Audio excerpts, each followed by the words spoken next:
Hello and welcome to Straight Talk, brought to you by Straight Furrow. I'm Karen McCarthy. In this edition, talking business. Severe drought conditions in the United States see a big lift in our dairy prices, while Fonterra notches up a new record for shipments of its dairy product.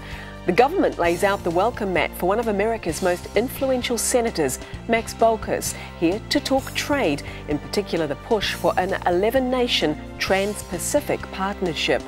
And Mike Moore's legendary lamb burgers. 30 years after he was laughed at for suggesting such a thing, he's having the last laugh as fast food punters finally tuck into the real thing. My special guest this week, the Editor-in-Chief of the National Business Review, Nevil Gibson. A man, hi, Karen. How are you? A man, I'm told, who knows everything about business, big and small, fine wine and good food.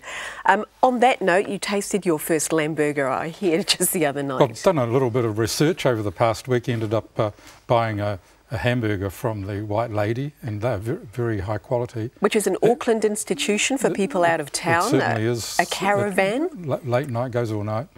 You cannot buy them at 5 o'clock in the morning, though, unfortunately. That would have been a beef burger, though. That was a beef burger, yes. But they've got a wide range of them. But I checked out McDonald's last night and had my first lamb burger. Unfortunately, it's so full of condiments and additions. It has onion, lettuce, an egg, beetroot. And by the time you get to the lamb, I really, in a taste test, couldn't tell the difference between that and the beef one. I think they've tried to make it like ultra Kiwi, aren't they? Like an uber Kiwi burger by putting all those other things into it.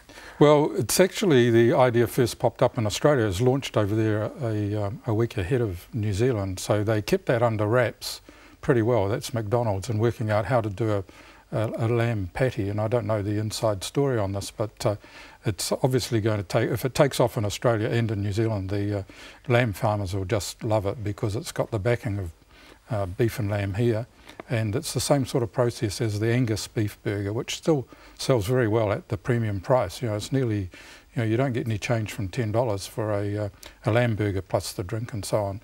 And I think they're around about $8 or $9. Yeah, and I think McDonald's is doing a lamb wrap as well. It's a bit of a cheaper / healthier option. Yes, and that's also a patty in there. It's not sliced ham. It's minced lamb. And was it a good taste? I mean, did it taste fattier? Well, what was the difference? Well, I couldn't tell the difference because of all the other stuff going on, actually. You tell them to hold the salad next time. No, but it's a great addition to their menu because McDonald's get a big knocking all around the world, and they certainly took it during the Olympics. They came out bottom in a reputation of the sponsors thing. Coca-Cola came out top, so it just shows you how public perception can act against people. But they spent a lot of time in introducing new items, and the lamb wrap is a good sort of cheap substitute. Do you think McDonald's punters generally would be up for paying those kind of primo prices for the Angus beef burger or the lamb burger? I mean, traditionally people would go there for pretty cheap eats, you imagine. Well, in Queen Street, the McDonald's is a little bit different from your normal McDonald's, and there were people in the aisles in a suit, and there were quite a lot of business people there, and at least 2 others ordered the lamb burger as well. Mike Moore, finally, 30 years after he was pretty much mocked for the idea then, has finally got lamb burgers on the menu in New Zealand, and funnily enough was back in the country to see this happen. A good sport even turning up, I think, at a McDonald's branch in Auckland to help promote it. Well, they kept it under wraps until the Australians released the news of it, and that was a week ahead.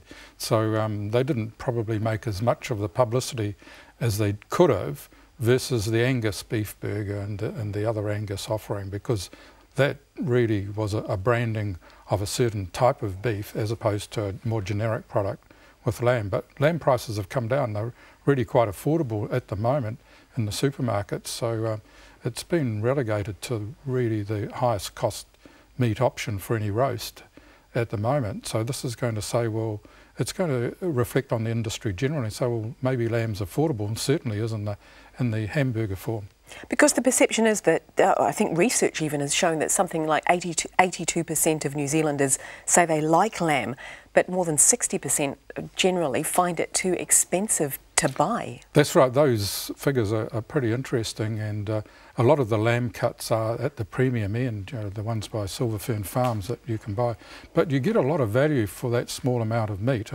We find that that's the preferred option when we're buying lamb rather than a roast or the cheaper cuts, which have a lot of fat in them. Is it a promotional thing? I mean, what does sort of beef and lamb, the lamb part of that organisation, need to do really to get more lamb back on the sort of nation's dinner tables? Well, they seem to be very active, and they send out regular press releases about what's happening in England. Obviously, we're not in a position to judge that, but lamb has always been the most popular meat in large parts of Middle East and Asia.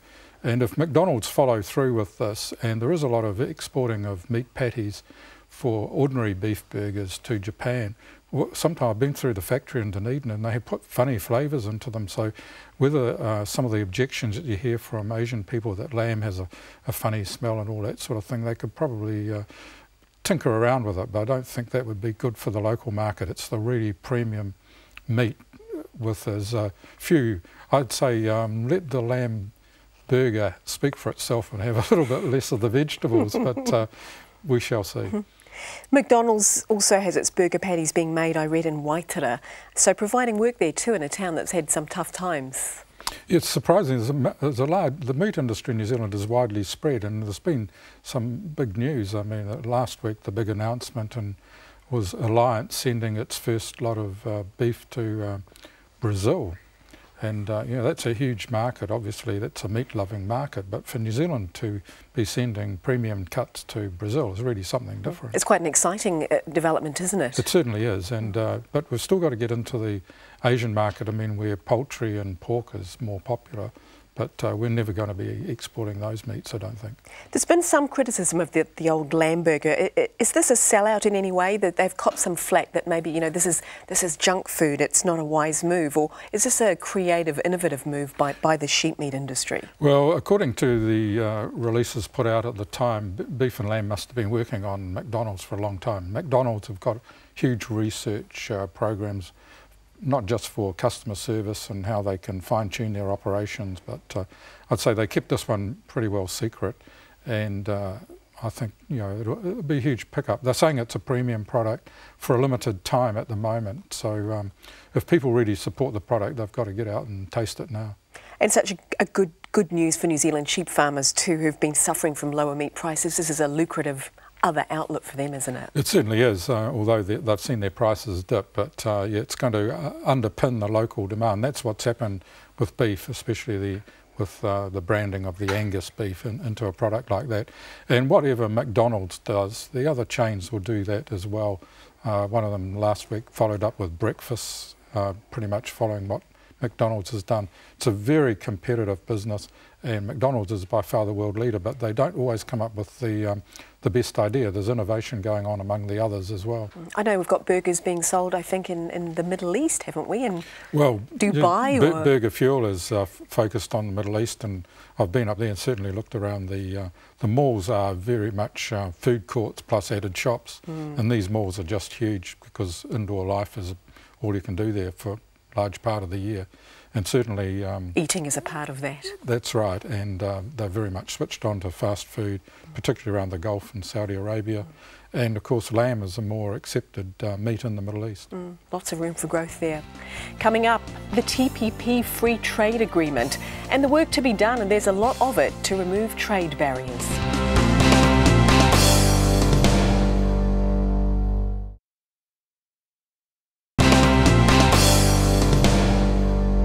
Hello, I'm Karen McCarthy and you're back with Straight Talk, and my guest this week, Nevil Gibson from the National Business Review. Any ideas what Mike Moore was actually doing in the country?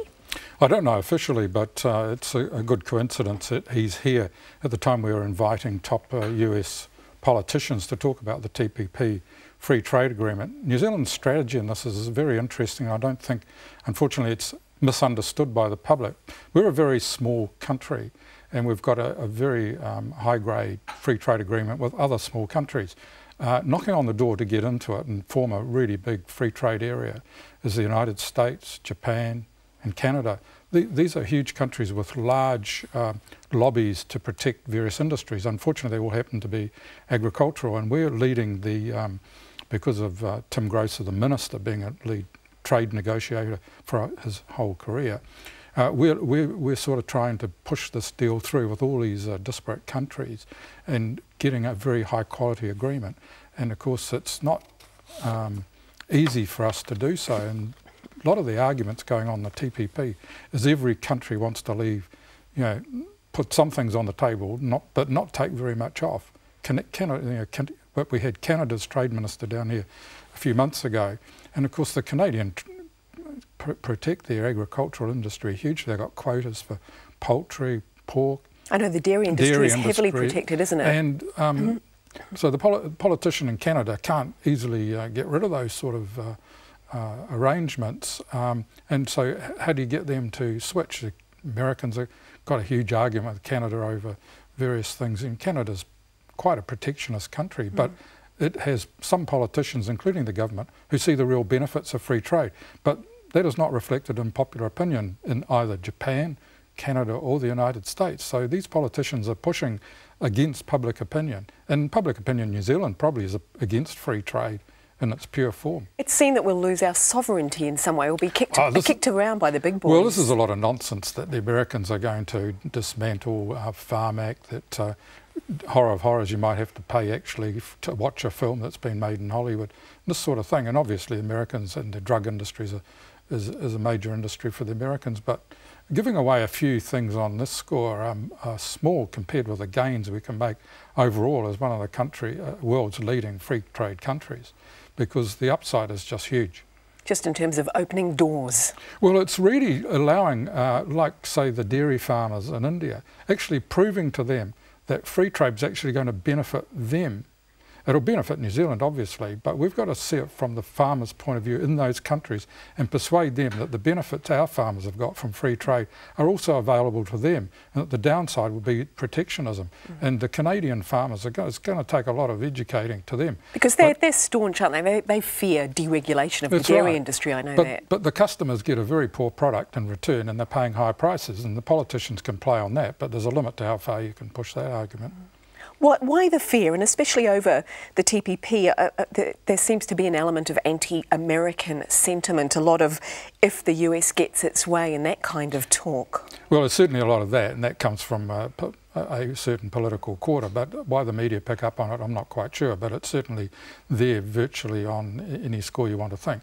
I mean, Farm Act is locked in to New Zealand in buying cheap drugs, just as similar agencies are in Australia and so on. And the real fear, of course, is that the generic drugs come in from India and all that sort of thing. So you can see how complex it is if you added India into the TPP mix. But the benefits of getting a large number of these countries doing what the Doha round failed to do, and that's maybe where Mike Moore is valuable, because he's got so much experience in that area. And New Zealand as the tactical and strategic leader for this, and that's not to be underrated. And certainly bigger countries may have more influence, but our diplomats, New Zealand diplomats, you mentioned Tim Grosser, are experienced negotiators, aren't they, when it comes to trade? Tim Grosser has persuaded the Russians to give it a go, just as we did to China. And the thing there is you say, well, you give free trade to New Zealand, your local industry is not going to be hurt because the amount of product we send out is tiny compared with what they produce themselves. And this is the toe in the water stuff, and China has now gone on and is looking at other free trade deals with other countries, having tested it with New Zealand and found it's actually beneficial to them, even though they have a highly protectionist mindset. Same with the Russians, you know, they're terrified of free trade agreements, but do one with New Zealand, what harm's that going to do? What threat is it? We've had, major free trade agreement with Australia across the Tasman for years and years. What trouble has that caused us? The push for that, as the Canadian one with the United States, is it is better for the smaller partner to keep pushing the big one. And Canada actually got the NAFTA along with Mexico, which has proved very unpopular at a time when economies are down and jobs are being lost. Very unpopular. But the Canadians just so rattled Ronald Reagan, and they had a guy there full-time knocking on doors, and Reagan just gave up and says, let him have it, and Clinton bought into it as well. So the Canadians have done very well out of the free trade agreement, particularly in the motor car industry. But there's still a lot of issues that the Americans don't like about what they're doing. Do the Canadians feel the hot breath of America over their shoulder? Well, the Canadians are so dependent on the trade with America, and they got sick of when the American downturn came, they looked at their options. They actually want a free trade deal with Europe, and that's a really hard one because they see that as they've been ignoring their other markets, and now, of course, their best new friend is China.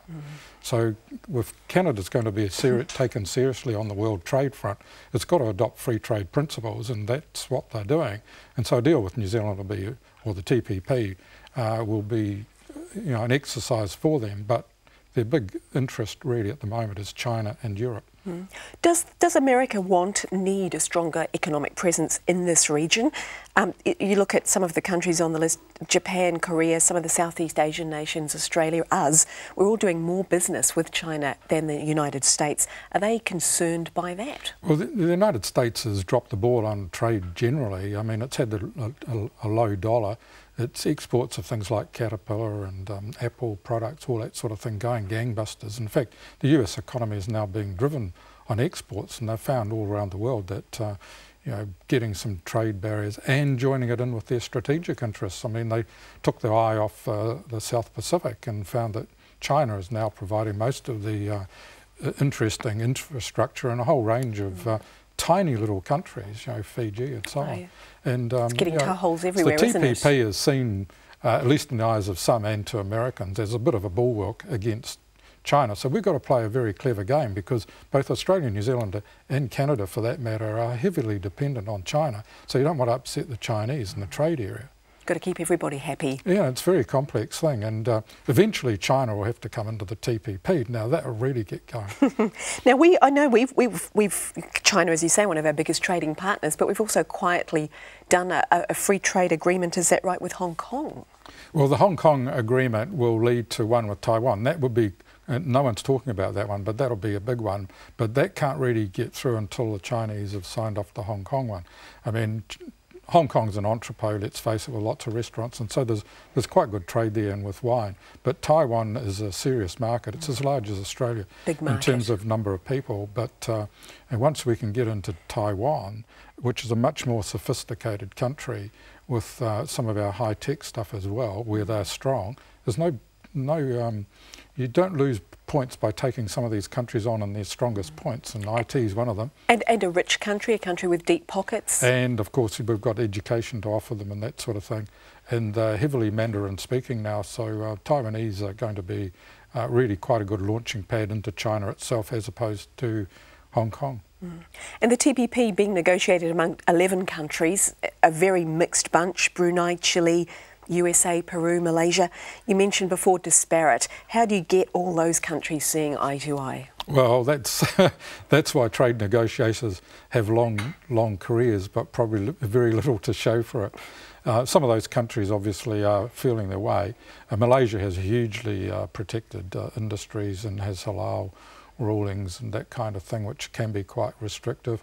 Vietnam is the sort of an up-and-coming country which will benefit from low-cost exports like clothing and that sort of thing. Peru, well, you never know with those sort of countries. Most of them have got nothing to lose. That's the point.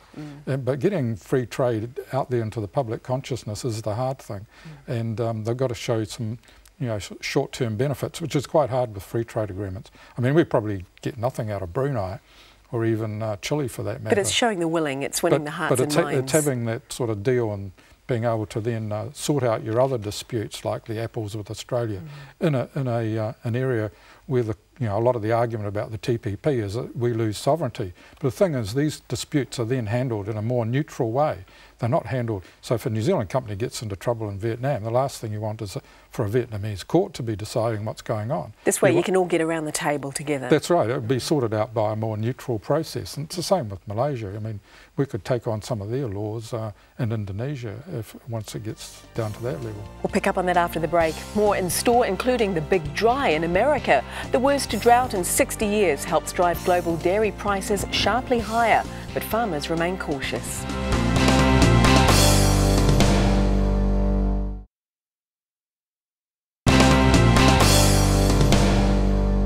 Welcome back to Straight Talk, and my guest Nevil Gibson. Let's talk the dairy business for a moment. Severe drought conditions in the United States played a big part recently in a big lift in dairy prices. Farmers will take a bit more confidence from that, do you think? Well, the drought in America is terrible. It's ruined crops, corn and soy, and it's putting a lot of pressure on world prices, and of course that'll mean a lack of feed for dairy, and it'll mean a lot of meat will come on because they'll cull the herds and that sort of thing, and that's what obviously the people wanting milk products are worried about.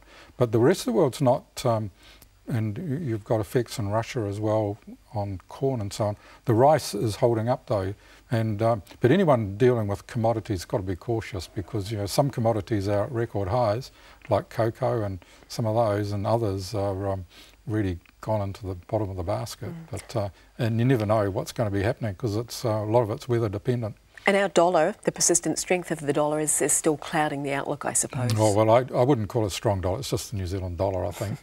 People who want to... It's persisting, isn't it? People who want the value of the dollar to come down forget about the other side of it, and I think the government's wise to say we are not in the business of controlling the value of the dollar.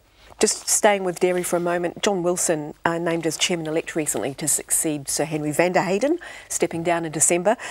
What are you hearing? Right man for the job? Well, he's a bit of an unknown quantity to people outside of the dairy industry. One of the problems with Fonterra is its governance structure.